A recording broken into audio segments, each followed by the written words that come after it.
Ya, sejumlah agenda penting dibahas dalam Rakernas Partai Demokrasi Indonesia Perjuangan hari ini. Beberapa pernyataan menarik terkait tema kedaulatan pangan yang diminta untuk dilanjutkan. Juga termasuk pernyataan beberapa tokoh termasuk Megawati Soekarno Putri soal untuk tidak gentar terhadap manuver politik praktis. Nah, bagaimana kemudian kita bisa mencermati Rakernas hari ini dari pernyataan-pernyataan dan juga beberapa sinyal serta gestur yang kita lihat tadi dan beberapa momen kita lihat cukup politis. Nah, hadir bersama saya di studio pengamat komunikasi politik Effendi Ghazali. Bang Effendi, terima kasih sudah bergabung. Ya, malam Firly. Ya, terima kasih. Bang Ege, kita lihat ada beberapa momentum yang ditangkap begitu ya soal beberapa gestur dari sejumlah tokoh yang hadir tadi, soal Pak Jokowi sama Pak Ganjar turun bareng sama Bu Mega. Ya. Terus juga di pas turunnya juga dibilang makin kompak oleh MC-nya gitu. Nah, termasuk juga di media sosial Pak Ganjar juga ada foto dari belakang tuh, Bang. Pak Jokowi sama Pak Ganjar. Membaca momentum atau membaca gimmick atau gestur seperti ini seperti bagaimana sih, Bang? Ya, yang pertama ini Rakernas yang paling padat, praktis ya, yang kita lihat melalui televisi. Ya. Kan akan ada juga nanti acara tertutupnya, di samping ada pameran pertanian dan kelautan. Yang mau saya katakan ini agak mendekati negara modern. Ini caranya praktis, nggak terlalu banyak gimmick yang bisa kita baca, kecuali jalan bersama, di belakangnya juga ada Gibran tadi ya. Kemudian dekat, lalu orang coba-coba perbandingan dengan yang lalu. Tapi menurut saya tadi itu sangat padat. Jadi praktis ya, pidato pun menarik itu. Sama-sama urutannya yang pertama 40 menit, 7 detik, kemudian ada 18, kemudian ada Pak Jokowi 11.27 gitu ya. Jadi runut dari Ibu Ketua Umum, Pak Ganjar sebagai bintangnya yang akan diorbitkan ke pemilu Presiden 2024, lalu Pak Jokowi. Nah, yang lebih menarik dari itu sebetulnya di samping sebagai partai modern adalah temanya. Temanya ini, maksud saya ada dua keuntungan yang didapat dari tema ini. Yang pertama, itu sekaligus membedakan bahwa mereka membicarakan tentang kedaulatan pangan itu secara sangat berdasarkan riset. Tadi disebut-sebut oleh Ibu Megawati, ditambah lagi dengan apa-apa yang akan dijalankan. Ganjar menjawab Ibu Megawati dan Pak Jokowi menyatakan benar sekali, harus taktis. Dibedakan dengan misalnya dari capres yang lain, yang kadang-kadang dianggap nggak terlalu berhasil dengan food estate. Jadi ini menurut saya ini pemilihan topiknya luar biasa. Cerdas, real tantangan masa kini kan, dengan super El Nino, kemudian negara-negara yang tidak mau mengekspor pangannya. Lalu ada kebutuhan kita yang disebut oleh Bapak Presiden sudah 278 juta loh penduduk kita gitu. Dunia itu 8 miliar. Nah, ini satu sisi sudah langsung dapat menempatkan bahwa PDIP ke depan itu kedaulatan pangan, sebelumnya stunting untuk kepentingan rakyat. Nah, yang paling puncak dari itu semua saya rasa intinya adalah Pak Jokowi yang mengatakan saya bisik-bisik ke Ganjar Pranowo. Nanti kalau dilantik langsung masuk kerja ke kedaulatan pangan. Ini kata-kata nanti kalau dilantik gitu ya. Itu kan 20 Oktober 2024 itu harusnya menggetarkan capres-capres yang lain. Karena walaupun sudah ada gimmick atau katakanlah kenyataan jalan bersama dengan satu mobil ataupun sering menyatakan nanti itu giliran Bapak ini ya untuk jadi presiden di 2024. Tapi kalau ini langsung. Ini kalau dilantik gitu ya. Itu udah paling tinggi. Kalau mau dilengkapi lagi dengan pernyataan, kalau tadi pertanyaannya bisa menggerek elektabilitas, bisa kalau tadi dilengkapi dengan pernyataan yang luar biasa sekali. Dan saya yakin kata Pak Jokowi, Ganjar itu mampu menyelesaikannya. Jadi itu sudah ngebayangkan bahwa 20 Oktober 2024 Ganjar dilantik dan mampu membuat seluruh yang direncanakan bersama dengan kedaulatan pangan. Walaupun kita harus ingat, Ferdi, ini memang berbicara di rumah besarnya. Besok kalau nggak di rumah besar, kita tunggu lagi. Beda lagi narasinya ya? Belum tentu, tapi kita artinya bisa beda narasinya. Apakah sekuat yang ini atau enggak? Ini kuat sekali. Saya bisik-bisik, Pak Ganjar besok kalau dilantik, langsung saja kerja masuk ke dalam kedaulatan pangan. Diksinya akan mungkin berbeda kalau kemudian di luar dari rumah besarnya itu tadi, begitu ya? Nah itu time will tell, kita akan lihat ya. Tapi kata-kata besok kalau dilantik itu baru dipakai terhadap Ganjar. Maksud saya belum dipakai terhadap Prabowo atau belum dipakai terhadap Anies. Gitu.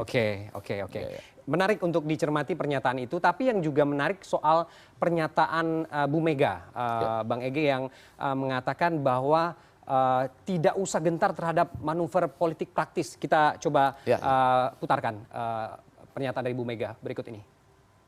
Jangan sekalipun pernah gentar, sedikit pun menghadapi berbagai kepungan dan manuver politik praktis yang hanya sekedar menggunakan keinginan kekuasaan sebagai tujuan.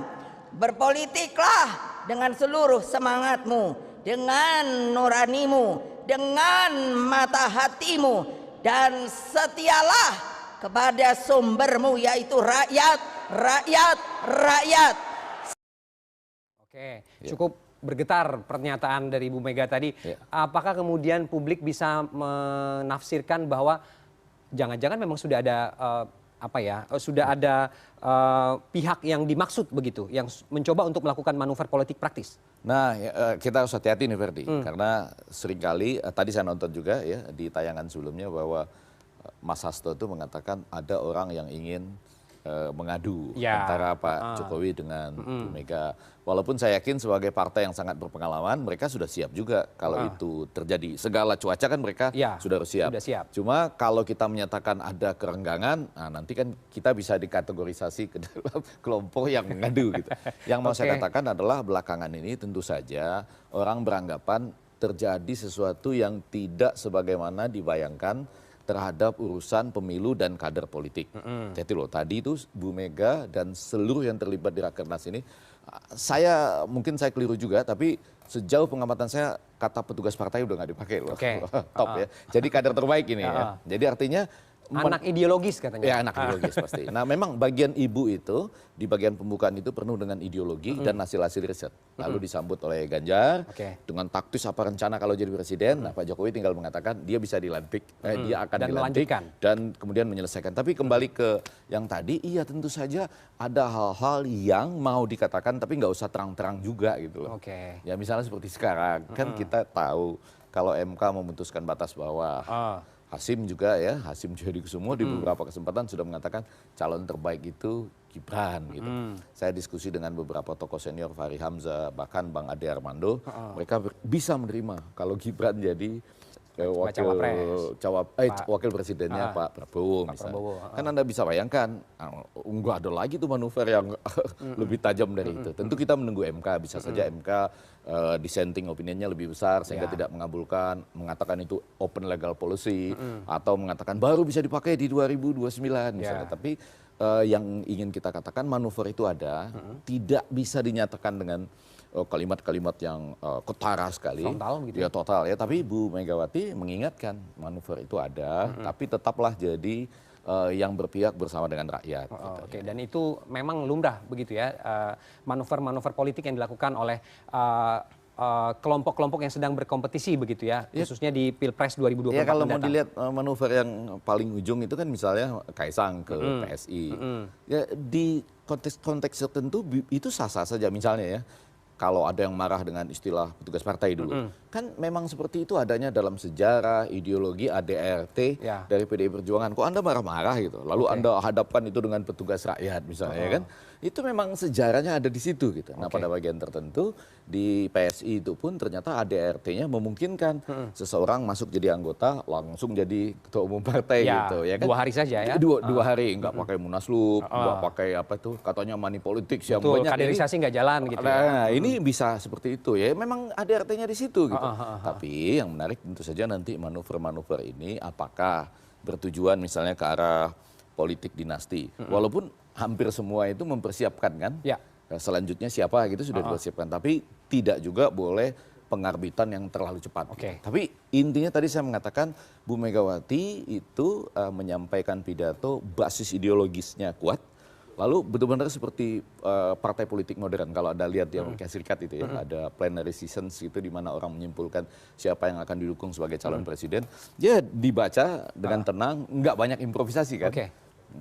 Jadi tidak ada kemudian pernyataan Bu Mega ini yang mengindikasikan bahwa hubungannya dengan seseorang sedang tidak baik-baik saja. Enggak, semuanya baik-baik saja dan lebih pada menguatkan anak-anak dari seorang ibu tadi kan berkali-kali dinyatakan seperti itu. Tapi memang karena tidak terlalu banyak spontanitasnya, jangan-jangan Ferdi dan semua yang lain kangen itu letupan-letupan yang spontan gitu. Enggak, jangan juga, ini sudah dekat-dekat pendaftaran calon presiden dan 14 Februari 2024 tepat sekali itu. Jadi partai politik modern saja. Jadi mau menyampaikan sesuatu biar kita yang menerjemahkan khususnya tentang manuver politik tadi. Oke, baik. Kita sudah dapat poinnya dari pernyataan Bu Mega. Sekarang kita coba dengarkan pernyataan dari Pak Ganjar.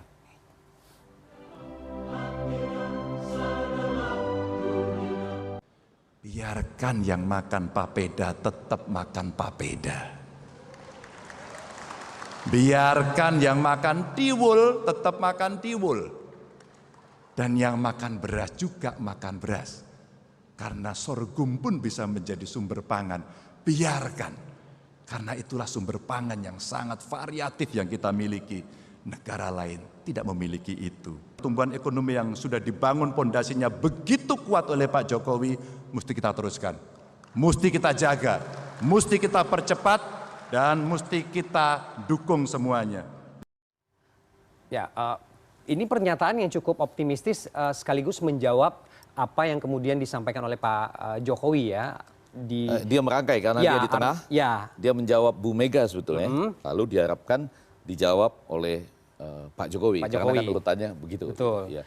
Anda melihat bagaimana kemudian pernyataan Pak Ganjar ini? Apakah kemudian ini memastikan bahwa ya nanti kalau sudah dilantik, yang sudah jelas di depan adalah soal kedaulatan pangan ini? Iya, Ganjar ini boleh dikatakan bintang pada Rakernas hari ini. Terutama karena memang forum ini harusnya membuat dia menjadi bintang tanpa meninggalkan ideologi sampai cerita Pak Marhen yang diceritakan oleh Ibu. Anda tahu nggak Marhenis itu bisa berdikari tapi nggak bisa membantu yang lain. Nah, padahal kedaulatan pangan ini untuk kesejahteraan rakyat. Jadi saya melihat tadi itu nyambung. Bahkan sebetulnya yang agak kurang nyambung ke Pak Jokowi kalau perlu memberikan ralat ya, di mana misalnya kan Ibu Megawati itu menyatakan gandum itu harusnya kena biaya masuk dong.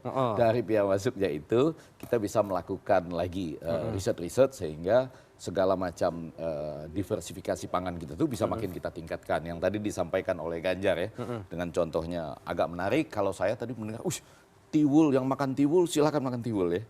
Saya coba explore, ternyata tiwul itu bisa buat diet, katanya. Bisa menahan supaya kita tidak terlalu ingin makan dan makan terus. Jadi Ganjar menjawab apa yang disampaikan oleh Ibu pada bagian ini. Nah, kembali kalau dijawab apakah ini bisa mendongkrak elektabilitas Ganjar, bisa karena dua hal. Tadi satu, dia nyambung ke apa yang ingin dinyatakan oleh Ibu secara ideologis. Jangan lupa loh, yang paling penting menurut saya juga adalah bagian ketika Ganjar menyatakan saya dulu di DPR itu ikut mempelopori atau ikut bersama-sama membentuk tuh undang-undang lahan pertanian berkelanjutan. Yang itu tadi bahwa ada 650.000 hektar per tahun di lahan subur juga berkurang, bahkan diversifikasi ya dari lahan-lahan buat pertanian. Nah, itu benar-benar menjawab Ibu sebetulnya pada bagian itu ya. Jadi kalau secara keseluruhan sebagai partai modern memang Ganjar yang diharapkan tampil sebagai bintang. Bahkan Pak Jokowi yang disebut mentor dari Pak Ganjar menahan diri loh. Hari ini pidatonya kan di samping pendek yang saya catat 11 menit 7 detik itu juga lebih banyak menyatakan setuju apa yang disampaikan oleh Bu Ketua Umum tadi dan lebih setuju lagi lebih setuju lagi pada Bapak Ganjar Pranowo sebagai calon presiden. Oke, artinya kemudian ini akan ada efek dari Rakernas hari ini. Apakah kemudian nanti juga ada dinamika lain yang berlangsung? Kita tunggu bagaimana nanti dinamikanya berjalan ya, Bang Ege ya. Ya, tapi tentu ada ralat-ralat ya. Seperti tadi yang saya katakan kalau harus dicari kekurangannya, agak kurang terjawab tuh apa yang disampaikan oleh Ibu oleh Pak Jokowi. Misalkan ya Ibu tuh mengharapkan ada biaya masuk buat gandum, misalnya gitu ya. Terus jawaban tuntas terhadap apakah boleh orang melakukan diversifikasi lahan-lahan buat pertanian itu beralih fungsi gitu ya. Nah, itu juga ingin kita dapatkan jawaban tegas dari Pak Jokowi. Tapi Pak Jokowi lebih memberikan jawaban tegasnya untuk Ganjar. Iya, karena tadi pernyataannya kalau tidak salah sawah tetap jadi sawah gitu ya, Bang. Oh iya. Ibu dan Pak Ganjar menyatakan demikian.